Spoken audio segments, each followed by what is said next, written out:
আসসালামু আলাইকুম। একটা ভালো সংবাদ নিয়ে আসছি।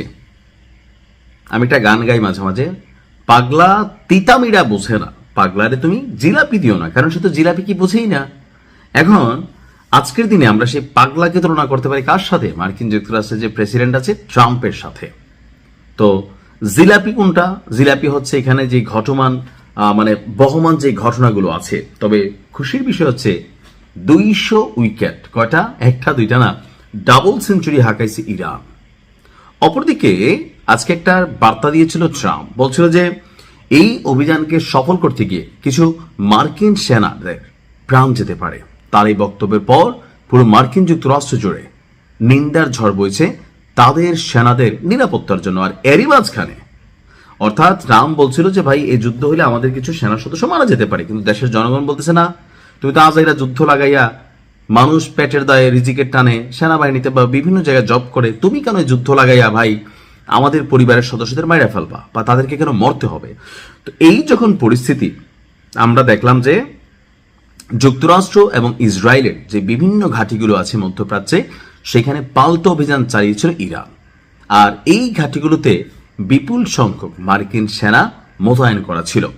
তো দেশটির ইসলামী বিপ্লবী গার্ড বাহিনী তারা দাবি করছে যে তাদের অভিযানে অন্তত 200 মার্কিন সেনা মারা গেছে। তবে মার্কিন কেন্দ্রীয় কমান্ড এই অভিযোগকে বা এই দাবিকে সম্পূর্ণ ভিত্তিহীন বলে উড়িয়ে দিচ্ছে। অর্থাৎ তাদের বক্তব্য এমন কোনো কিছুই ঘটে নাই। এখন এমন কিছু ঘটলে মার্কিন যুক্তরাষ্ট্রকে স্বীকারোক্তি দিবে না।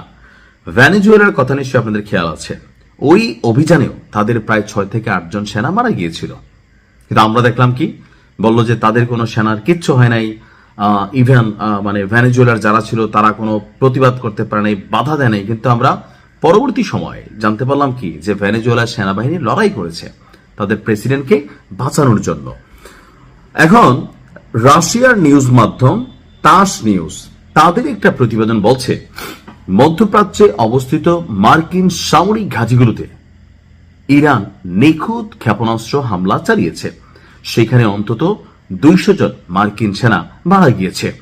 শুধুমাত্র তা না, এর পাশাপাশি তারা স্যান্ডকমের অর্থাৎ মার্কিন সেন্ট্রাল কমান্ড, যেখান থেকে যুদ্ধকে পরিচালনা করা হয়, এদের আবার বেশ কয়েকটা আছে। একটা আছে আকাশে থাকে, ডোমস ডে যেটাকে বলা হয় থাকে, বা ডোমস বিমান, এটা আকাশে উড়ে। ধরেন এটার অনেক অ্যাডভান্টেজ আছে। এটা দেশে কখনো পারমাণবিক হামলা হলে বা বিভিন্ন ইস্যুতে তাদের প্রেসিডেন্ট বা গুরুত্বপূর্ণ যে ব্যক্তিরা আছে তাদেরকে সেভ করার জন্য এটা প্রস্তুত থাকে, আর ওখান থেকেই যুদ্ধ পরিচালনা করার সুযোগ আছে।